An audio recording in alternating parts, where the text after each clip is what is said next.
Since we have the use of reason, we are taught the idea that we should give, share, and prioritize being generous over our personal interests.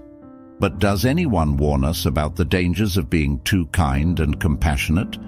We live in a world where we don't always receive what we give, as it's full of generous people who witness how they empty themselves, both financially and energetically, through indiscriminate giving. Could excessive generosity even endanger our own lives? Be amazed by the unexpected negative effects that kindness can bring upon you.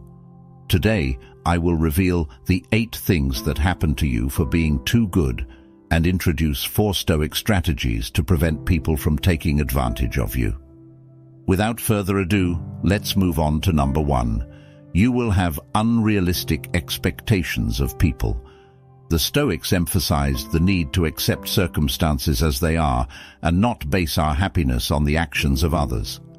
By giving without expecting too much in return, you avoid disappointment and practice emotional detachment, leading to greater peace of mind. It's hard for us to be completely selfless in our generosity. Consciously or unconsciously, when we give our all, we expect others to do the same when it's us who need something important. However, you've accustomed people so much to having everything done for them that they'll take for granted that you can handle everything, both in their lives and your own, especially your own, because otherwise, why would you be taking on other people's responsibilities? The truth is that your expectations of reciprocity will not be met, and what will happen to you is that you'll gain bad mood, fatigue, frustration, and disappointment. Nevertheless, if we approach it dispassionately, people aren't failing you. They're doing what you should also be doing, taking care of their own responsibilities. Number 2, people will only expect you to give them something. According to the Stoics, it's important to remember that true value comes from acting in accordance with virtue and reason, not simply catering to others' expectations. Practicing moderation and giving in a balanced way allows you to maintain control over your own actions and avoid falling into habits that wear down your emotional well-being. You've heard all your life that humans are creatures of habit, never better defined. Humans are programmed to adapt to a routine, a way of life, and a symphony of things happening around them. This tendency to adapt is precisely where the concept of the comfort zone comes from. This means that if you get used to giving all the time, the beneficiaries of your generosity will expect you to give them something all the time, meaning you'll lead people into their respective comfort zones, and they'll stop doing many of their obligations because you'll be there to do them. The problem you'll face in this case is not valuing yourself, because if you don't, it's highly unlikely that someone will look you in the eyes and tell you to think more about yourself. At least, don't expect this kind of empathetic act from those you help, since they would stick to their personal Robin Hood, and that would come at a high cost to their lives. Number 3, your priorities will be trampled upon. The Stoics emphasized the importance of living in accordance with reason and virtue. Setting boundaries and prioritizing our own responsibilities is essential to maintain balance and avoid sacrificing our authenticity and well-being for others. If you're giving your all to other people's priorities, you may find yourself running away from something within you that causes you pain and fear. What emotions do you experience when you spend the weekend alone or return home every day knowing that no one is waiting for you? If the cause of such diversity is the desire to escape from yourself, the blow will be doubly hard because, on the one hand, sooner or later, you'll come face to face with your inner self, while on the other, your bad mood will grow as you begin to neglect your own priorities to attend to those of others. Self-care is a fundamental factor in achieving well-being. Before providing comfort to others, you must ensure that you feel content, pampered, and well taken care of yourself. That is, never give someone a chocolate without first enjoying one immensely yourself. Just as you shouldn't offer to clean a friend's house without first leaving yours spotless and enjoying a good movie while savoring a glass of wine. You come first, then the rest of the world. Number 4, you will be seen as weak and treated as such. Stoicism encourages us to cultivate inner strength and self-control. By setting boundaries and practicing self-discipline, we can show others that we are committed to our own responsibilities and values, gaining their respect instead of being perceived as weak. If you're helping too much over time, you could be seen as an authority figure in the area where you collaborate with others. You may be giving precisely the opposite impression, because when you don't set boundaries, people start to see you as weak, exactly like the antagonist of a leader. So much so that they'll turn to you to unload their responsibilities onto you, knowing there's no risk of you saying no. On the contrary, from the moment you start using this magic word, they will begin to feel something for you that they had never thought of feeling: respect. Number 5, you'll have many buts, the ones that only come to you when they need something. Stoicism teaches us to value discernment and wisdom. By choosing who to help through self-control and objectivity, we can recognize genuine people from those seeking to take advantage, avoiding compromising our energies in unproductive situations. Suddenly, those who considered you a good friend now start excluding you from fun to turn to you only when they need something. If we think about it from a calculating point of view, it's not so far-fetched for this to happen to you, as people don't usually invite their employees and collaborators to have coffee with them, let alone share a beer. Of course, what's happening to you is logical, but it doesn't mean it's fair. Therefore, you must learn to manage the strategies to prevent people from using you, which I'll share with you at the end. Number 6, you'll attract only people who need, and never those willing to give. Through Stoic discernment, we can cultivate authentic and mutually beneficial relationships. People who come into our lives do so in response to the vibrations of our energy.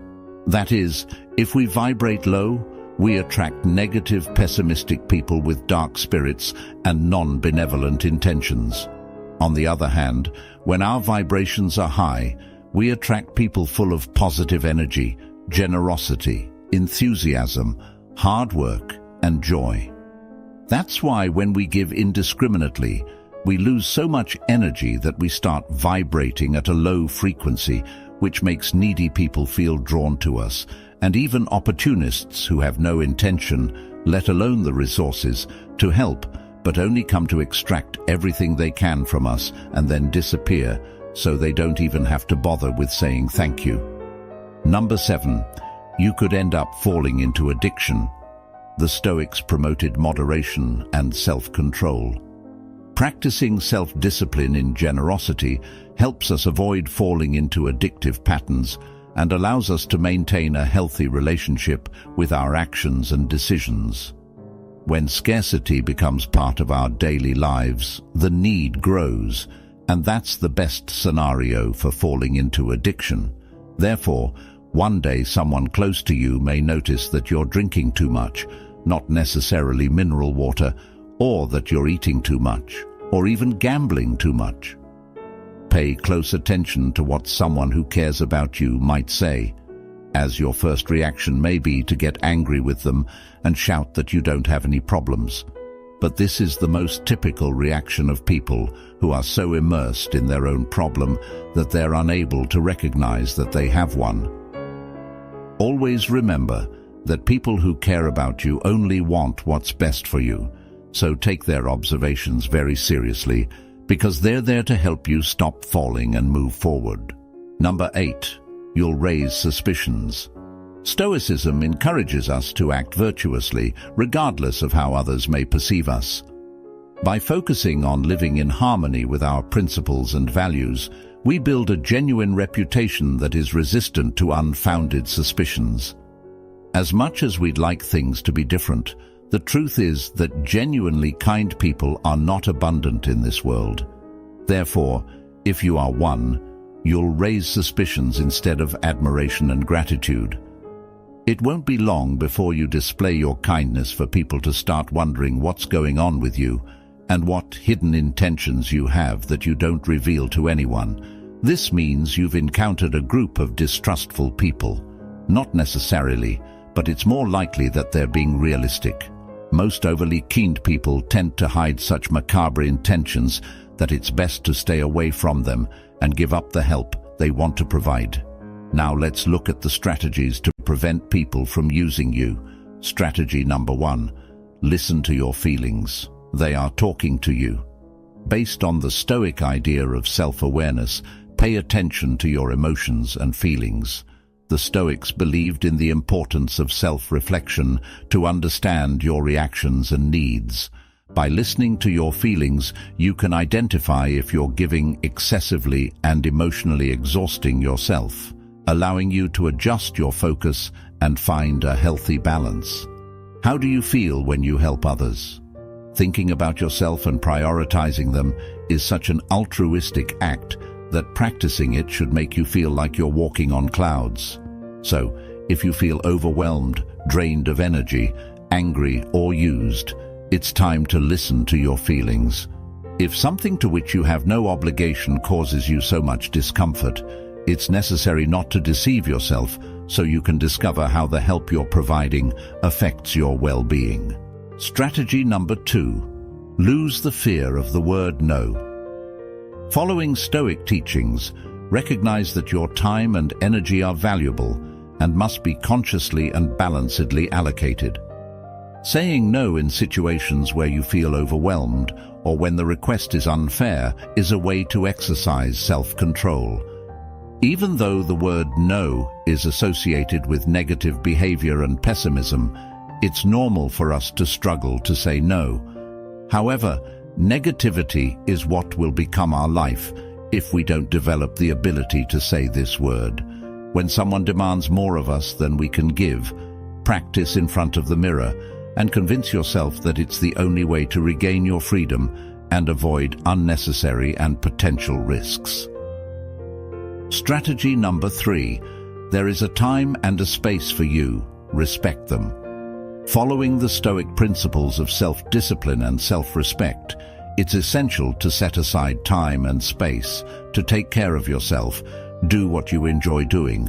Practice yoga, draw, listen to music while having a cup of tea, whatever motivates you. Finishing your obligations as soon as possible so you can practice. This is something you should take very seriously as scheduling this time daily or weekly. Therefore, if someone asks for your help during that time, they must be very respectful and cooperative with yourself, not with the person. So, without remorse, you tell them no and enjoy that time and space just for yourself. If you don't want to be so abrupt, you can offer your help for another time. But always make it clear that your availability will be limited because you have a life to attend to. Strategy number 4. Identify energy vampires and distance yourself from them. Following Stoic principles of self-discipline and discernment, it's important to recognize which relationships benefit you and which can emotionally drain you. By distancing yourself from people who constantly drain your energy and don't contribute positively, you're taking care of your own well-being and applying Stoic self-control in your relationships. If you're trying to help an energy vampire, you should know that it won't work. These people overwhelm you with their complaints, their pains, and their catastrophic view of life. Forget about helping them. They don't want to solve their problems because then they would have to stop complaining. That's something they wouldn't tolerate. In conclusion, according to Stoic wisdom, in life, the best measure for things is always the middle ground, and generosity is no exception. If we give too little, we come across as selfish and greedy, while if we give excessively, we end up completely drained of energy, time, and probably money as well. So, lean towards the grays, which are still the preferred shades when it comes to finding a balance between prioritizing others and ourselves. And when in doubt, always remember the magic word, no, especially if they're offering to drive you home from the car window. We've reached the end of this journey, and I sincerely hope these tips will be of great use to you. Don't forget that you are a crucial part of this channel. So, if this video has helped you, made you think, or you've learned something, give it a thumbs up so that more people can discover the powers of Stoic wisdom. And if you haven't already, subscribe and leave your comments. Remember that every small step counts in your personal development process. Let's break the mold.